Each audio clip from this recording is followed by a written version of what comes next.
everybody, welcome back to the channel. My name's Nicole and this is Dusty Book Sniffers, and today we are here to talk about another book off the Booker Prize long list for 2025. So let's get started. Well, good morning or good evening, everybody.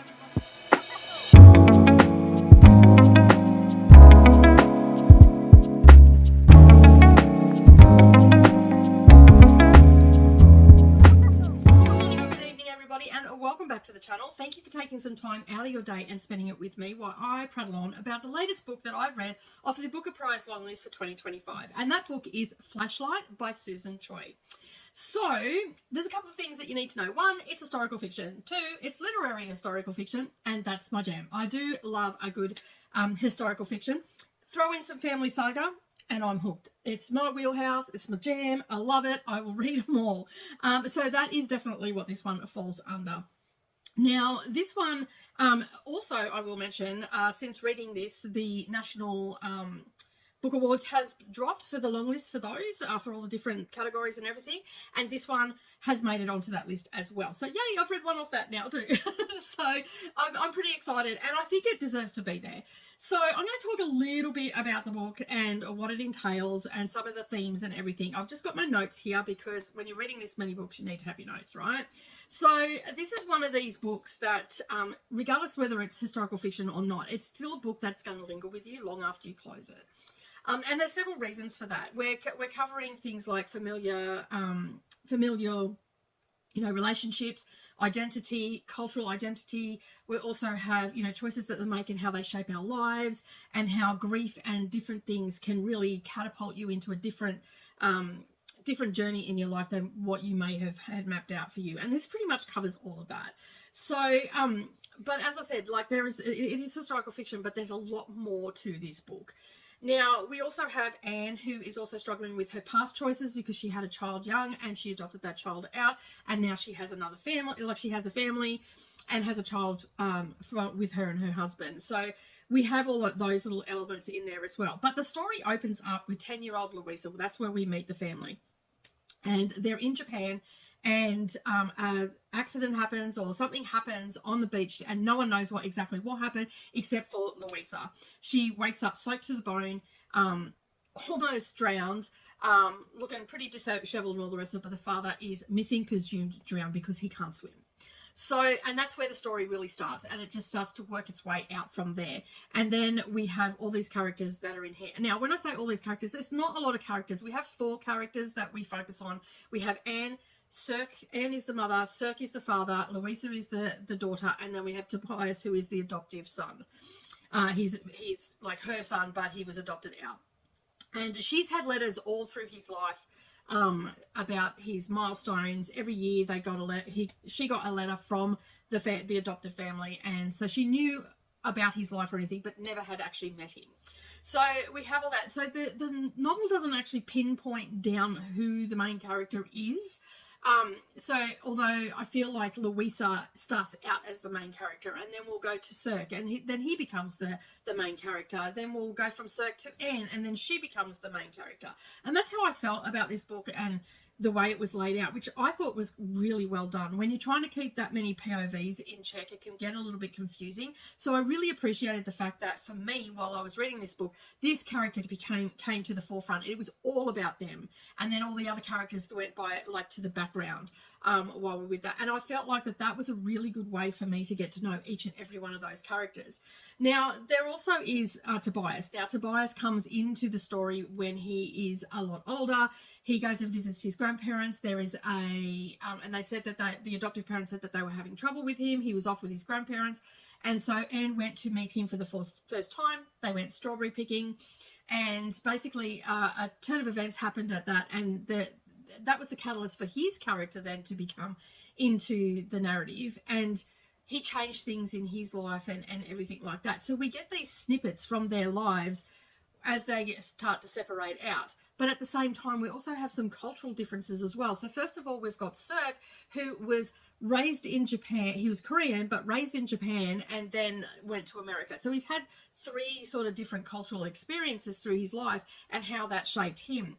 His parents were living in Japan, and when the fall happened, they ended up going to North Korea.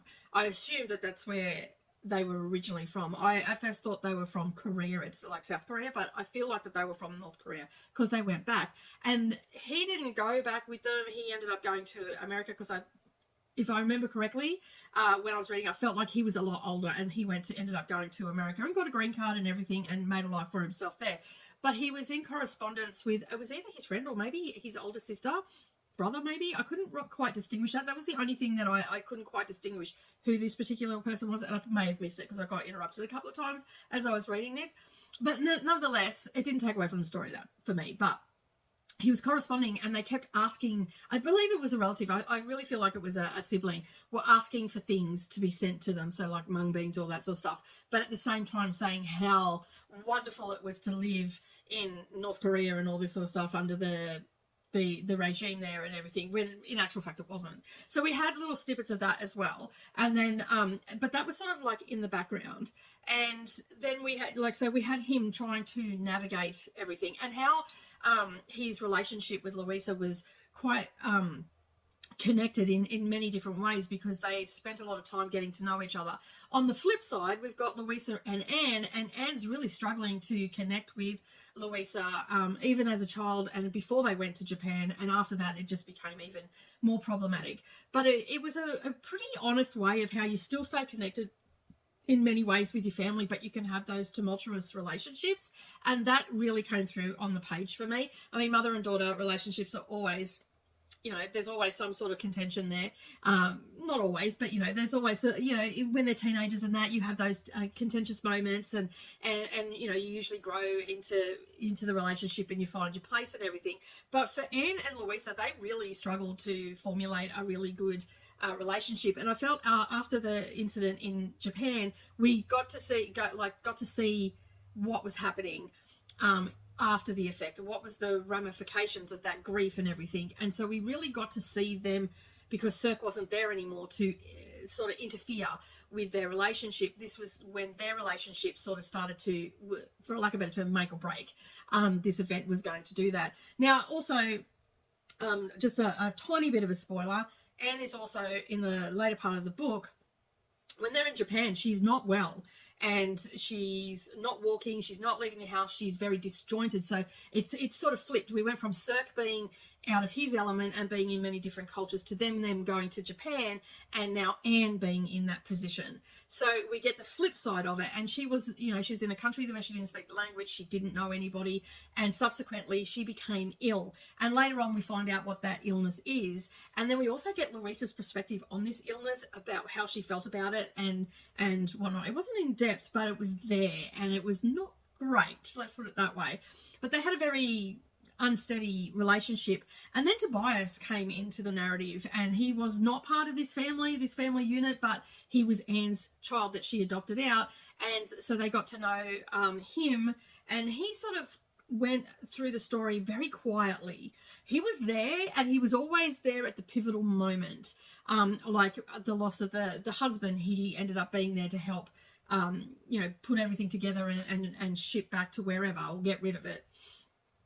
So he was always around at pivotal moments. He always had some sort of almost Zen-like information to pass on, or you know, opinion to pass on. He spent a lot of time in Asia, and basically working in temples and stuff like that. He for lack of a better term, he became very spiritual in a way, and his character was very much the spiritual guidance in this, because he'd say little tidbits and all the rest of it, and it would even make me stop and think.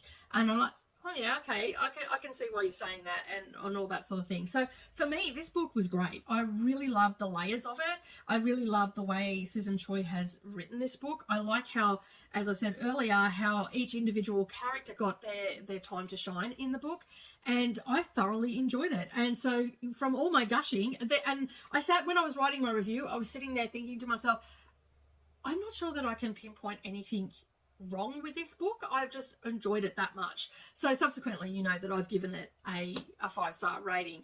And I would love to see this on many other award lists. I think this would be a great one to be on the Women's Prize. It's already on the National Book Prize. It's on the Booker long list. I mean, I would love it to get up and win, but we'll just have to wait and see what the judges' position is on this one. I just think it was a really good, well put together book. And as I said earlier, you know, like I'm someone that gravitates towards historical fiction, so I enjoy that genre. I love literary historical fiction. I do draw and family sagas, and as I said, sign me up. I'm going to read that. I did not know that going into this book, because most of these books I've gone into fairly blind. And yeah, so if you're someone that enjoys historical fiction, literary historical fiction, and it's not literary in the sense that it's overdone or approachable. I think a lot of people would get a lot out of this book. It's not just, you know, for people that love reading literary fiction. It's very accessible in a way, and so I feel like if you like that sort of historical fiction that's a little bit literary but very accessible, and tackling things like grief and immigrant experience and cultural exchanges and all of the things that go with that, memory and just life in general, but done in such a great way, then this is definitely going to be the book for you. I recommend that you pick it up. It is very much a standout read for me. As I said, I've given it 5 stars. So, shock horror, I've actually given something 5 stars. And I think this might actually be my first one. Did I? I don't think I gave Love Forms. So has this now just skyrocketed to the top of the list? I think so. I still have 2 books to read off the list, so the jury is still out, but right at this point, this has skyrocketed to the top of my list. I absolutely love it, and I highly recommend it. Take that for however you want. But as I said, I would love to hear from you. Like, if you like that sort of thing, leave me a comment down below and let me know if you've read this book and did you have the same experience that I had, because everybody has a different experience when they come to a book. Let me know in the comments, and is it something that you would like to read? Like, is it something that you would normally gravitate towards? I'd like to know that as well. And if you're not feeling chatty today, you can always just leave me a stack of books down there, and then I know you've made it this far. But as always, when you're down there, don't forget to go over and hit that like button, and if you've yet to subscribe, make sure you hit that subscribe button as well and turn it to all notifications, and then that way you're not going to miss out on any future uploads. And I still have a few more for the Booker Prize, so make sure that you subscribe to the channel. And as always, I hope that you're having a wonderful day no matter where you are. Keep turning those pages, and I'll see you in the next video. Bye.